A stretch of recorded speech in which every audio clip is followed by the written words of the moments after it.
good morning or good afternoon or whatever we're talking about. We're talking about fractions, and I have a lot of sleepy friends out here today. And they're going to go home and they're going to say, Mrs. Reedestar didn't teach us how to do this. So, will you do my homework for me? Because she didn't teach this. But this is proof that I did teach this. And this is not the first time we've went over this. So, let's give it a go. All right. We have to find fractions on a number line. And you guys are going to participate, right? Stay awake. Woohoo! Give me your eyes. Okay, here we go. So we have to find out what our denominator is by counting the tick marks on this number line. Okay, ready? Here's 1. This is a whole 1. This is a whole 2. And all of this is 1 and some more. 1 and a part. 1 and some extra. Okay? I'm not 5'6", I'm 5'6 and a half. Okay? A little bit more. So here we go. We first have to find out what our denominator is, and that's where we jump. Ready, class? Count with me. 1, 2, 3, 4, 5, 6, 7, 8, 9, 10, 11, 12. We jumped 12 times. We started at the 1. We ended at the next whole number, no matter what it is. It could be a 5 and a 6, a 0 and a 1. It doesn't matter. But we start at one whole number. Every time we jump, we count. And we end at the next whole number. Okay? So once we've counted those jumps, we put that as our denominator. Where does that go? Where does that go?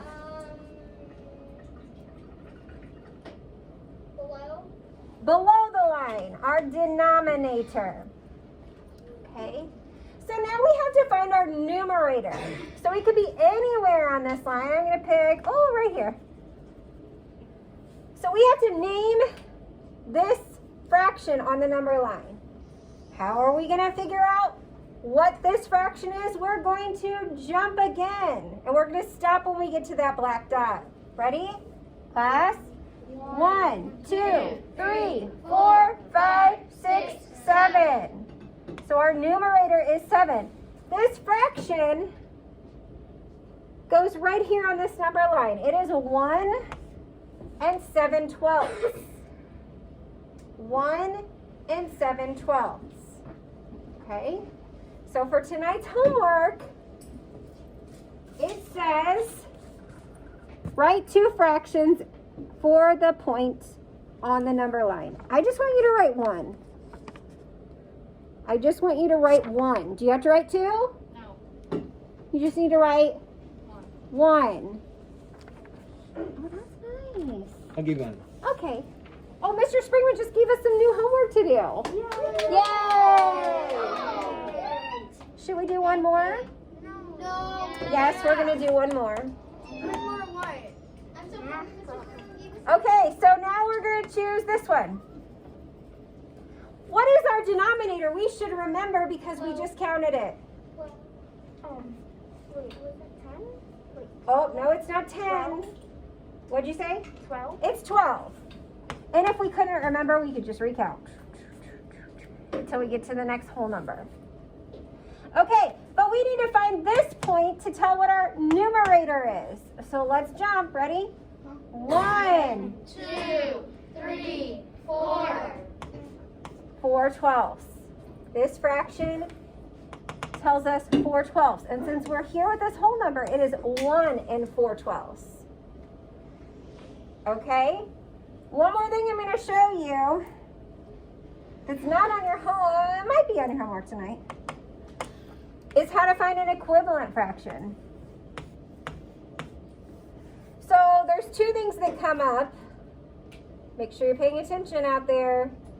There's 2 things that come up. It might just say, give me an equivalent fraction for 3/4.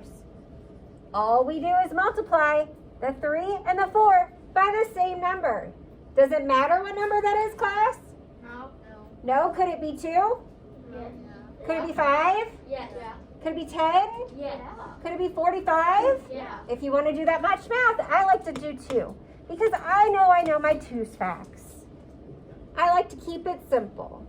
So I take the numerator and I multiply it by 2. And I take the denominator and I multiply it by 2. 3 times 2 is 6. 4 times 2 is 8. Bam!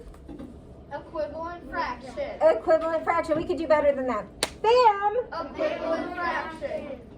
So that happens all the time, but then sometimes they'll do something like this. Those tricky math people. They'll say, now you tell me what this mystery number is. So all we have to do is find out what they multiplied to get to 16, and what we do to the bottom, we have to Do to the top. That was good. Let's do it louder. When we do to the bottom, we have to Do to the top. All right. So either go down your multiplication of 4s, if you need a multiplication chart, or in your brain, count by 4s. 4, 8. Oh, I got hands going up. 4 times what gave us 16? Red sweatshirt. 4 times 2, nope, that's 8. Thanks for trying, though. Bye. Oh. Person right there. 4. 4 times 4 gave us 16. 4 times 4 is 16. So now we're going to find out our mystery number because we're going to multiply that 4 by the top. 3 times 4 is 12. Bam! Equivalent fraction. Bam! Equivalent fraction. Okay. One more thing that comes up from time to time is them asking, is this equivalent? Is 3/4 equal to 2/6? And how do we find out if 3/4 is equal to 2/6? Class, you're darn tootin' louder. Cross multiply. So we multiply up and across. 4 times 2, and up and across. 6 times 3. 18. Are they equivalent? No. No, because this is an 18 and this is an 8. Which fraction is bigger? 18. 3/4. So 3/4. I don't know. Oh, I'm out of the shot here. 3/4 is bigger. Nom nom nom. Than 2/6. All right, this has been Fractions with Mrs. Rita Sarian class. Hope you enjoyed. Bye.